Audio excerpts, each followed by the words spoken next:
Les temperatures toquen sostre avui, però persisteix la forta calor, que encara pot durar una setmana més. Les comarques de Lleida es reparteixen fruit als nens per fer front a la canícula.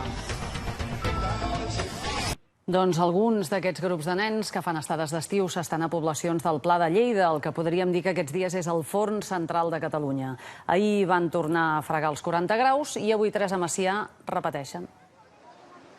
Sí, avui també es preveu que es puguin tornar a fregar els 40 graus en molts municipis lleidatans i l'única esperança que queda, a més de remullar-se, és que, segons les previsions, demà hi haurà un petit respir. Baixaran una mica les altes temperatures, però abans que això passi, com dèiem, els lleidatans han trobat en les piscines municipals una bona manera de combatre la calor i de refrescar-se. Aquests dies de canícula les piscines estan plenes, superplenes, pleníssimes de banyistes. A més, un altre bon remei per fer més suportable la calor és menjar fruita. Precisament aquest migdia s'ha presentat la campanya Disfruita-la a l'estiu, organitzada per la Unió de Pagesos amb el suport de la Diputació de Lleida. En aquesta campanya hi participen uns 1.600 nens i nenes de les comarques lleidatanes d'entre 3 i 12 anys. Els infants, dins les seves vacances d'estiu, el que fan és un tast de diferents fruites d'estiu i a més reben una carmanyola en forma de poma.